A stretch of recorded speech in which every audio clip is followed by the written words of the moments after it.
Hey class, this is your professor. I wanted to say hello. I hope you're doing really well. And obviously, I'm really excited to be seeing some of your stuff that you have coming up on video. By the way, that's what this video is all about. As you can tell right now, I'm speaking to you via video, doing something that I hope you don't do, which is the booger cam. This whole perspective right here, very much so, you could see kind of up my nose, right? This is one of the struggles that a lot of us have when it comes to tech. I really hope that you consider the tech of your final presentation because, again, the medium is the message. Consider your video as a way for you to test out your forethought in how you think through your environments. For example, I'm speaking at a camp coming up very soon, and I asked them, tell me about the environment, tell me about the microphone, tell me about the speaker system, tell me about the lighting, because I want to have a good understanding going in of if I'm going to be losing my voice over the retreat or if I have simple things like a microphone to save my voice. So we're going to switch things up here in a moment, but again, I want to make sure you catch this tip, right? This could work in a conference call, but it isn't really the best method for a message. By the way, hopefully you see my eye contact. It's really tempting right now for me to look at myself or to look at notes that I perhaps have out. Do I or don't I? I'll leave that up to you to figure out. So I'm looking at the camera, nice and focused, and every once in a while you see my hands, not just to be goofy and do magic tricks, but because sometimes you slow down and you make a point, and your body language helps. Okay, now here's another mistake people sometimes make. This is a lighting as well as a background perspective. Right now, it's Sunday morning. There's people that could be walking by my door at any given moment. Also, I've got a whiteboard. You're probably going, what's on the whiteboard back there? And you're trying to figure it out, right? So I'm going to cover it with my head because I don't want you to see. So this is another issue. Also, the lighting is off because I have a window right here that is getting this side of my face, but I've got bookshelf over here, no lights, the shadow is there. So again, think through how the lighting affects your presentation. For example, if I were to even just move over here, now I'm in the light, which is great, but it's pretty bright, and I'm going to be squinting a little bit. So it's really a question of how you have your camera.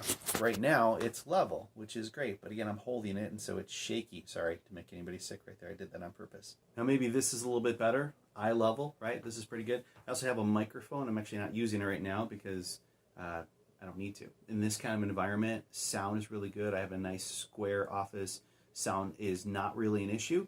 If I had people going back and forth, thumping around me, or if I wanted to have higher end professional stuff, again, this is a microphone, costs like 30, 40 bucks. You can buy it on Amazon, and it goes into this nice little base, and you just kind of set it down here, and then it's just a question of editing your video. Now, I know not everybody has those skills, totally get it. So for the purposes of your video, just make sure that you are in a good room, good lighting, and your sound is really good. Again, maybe this doesn't matter, but I think it does. I think how we present really does affect how people receive what we're trying to communicate.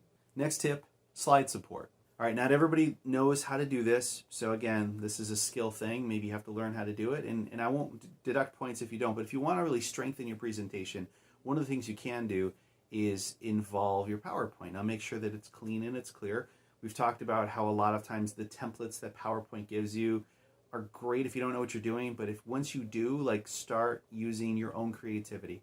For example, let's say that I was doing a message on King Saul. I'm going to perhaps need to get to this idea of kingship. And so I might say something like, so today we're going to be talking about insecurity. And King Saul in the scriptures was one of the people that we can famously look at and go, man, this guy really struggled with insecurity. But he's not the only king that had issues. For example, some of you are familiar with Elvis Presley, who allegedly was the king of rock and roll. Elvis was known for his vibrant personality, and somebody actually asked him once in an interview, they said, well, how is it that you continue to maintain that sort of vibrancy and joy? And he essentially said, he goes, well, that's because it's my job to do that. But on the inside, I feel pretty lonely. And he said a few other thoughts on that. So here you have a king who's willing to confess that what you see on the outside isn't always what you experience on the inside. There's been a lot of other famous kings along these ways. You had James Brown, who was the king of soul, if not the godfather of soul, right? I don't know if you like his music, definitely a mainstay in my music repertoire. You have Michael Jackson, who is the king of pop. A lot of people look at his life and go, man, like how does How does this musical genius live such an eclectic life? And then you even have sports legends like LeBron James and Michael Jordan, and how LeBron James has said he has spent his whole career chasing the ghost of Michael Jordan, right? Now, that's just not something that happens in our culture. It's something that's happened historically. So let me take you in the scriptures to a moment in King Saul's life. King Saul, who, by the way, was the first human king of Israel, because Israel wanted a king. They wanted a human to lead them. And God said, I want to be your king. But Israel said, nah, everybody else has a human king. We want to be like everybody else. And so God said, all right, let's give you what you think you want, and we'll discover what you really want. How many times do we have to learn that lesson too, right? So here's what we're going to do. We're going to dive into the story of God as it involves King Saul. I want to share with you some scriptures to get you there. We're going to be reading from 1 Samuel chapter 9. And it tells us here that the Lord had told Samuel the previous day, about this time tomorrow I will send you a man from the land of Benjamin. Anoint him to be the leader of my people, Israel. He will rescue them from the Philistines, for I have looked down on my people in mercy and have heard their cry. And when Samuel saw Saul, the Lord said, that's the man I told you about. He will rule my people. Just then Saul approached Samuel. Samuel replied, I am here to tell you that you and your family are the focus of all Israel's hopes.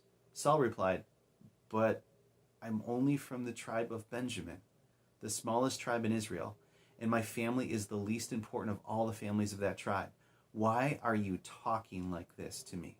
All right, now, I don't know if you've ever had an experience like this where God shows you that you are capable of something that you don't think you're capable of. Just been all a part of my story with him, honestly.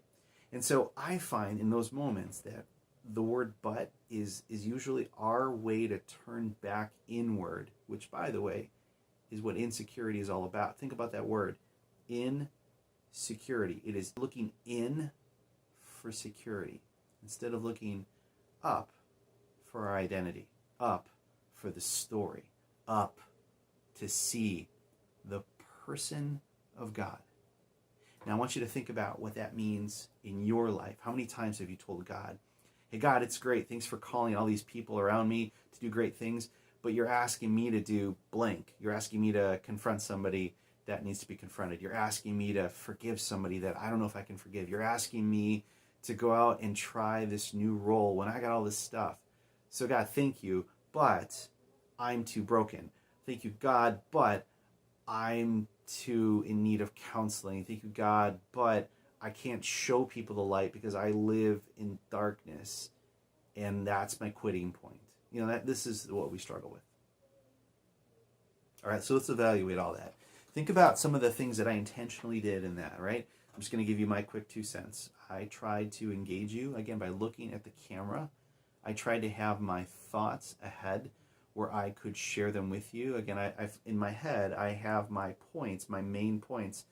And if I have those memorized, I don't need notes. I don't have to look down. I don't have to do those things. So again, little tip. Also, I tried to make the most of my space, right? I wasn't just sitting here speaking like this. You saw me, right? Move to the camera on key points. Use my hand on key points. You saw me change my inflection of my voice, right? When I was reading about King Saul, and King Saul goes, well, but, like, I slowed down to read King Saul's thoughts and words as though I might be saying them myself through the filter of humanity. So this is how we can communicate a message with joy and with conviction and help other people get invited into the story of God. By the way, I also said that. I didn't say, well, we're going to read a story about Saul. I said, we're going to read the story of God, and that happens to involve Saul, or Saul's part of the story of God. Again, just tips. I want to pass these along to you. I don't want to give you too much. Again, keep it short, keep it simple. But I also want to just tell you how pleased I have been at your work. I have seen you all grow in such amazing ways. Really encouraged by you. And hopefully by the end of this course, this has been a boot camp for you to kind of think through some things maybe you normally wouldn't have thought of. Looking forward to your final presentations. And thanks so much for being a part of this course. If you need me for anything, want to bounce something off of me, feel free to email. Thanks.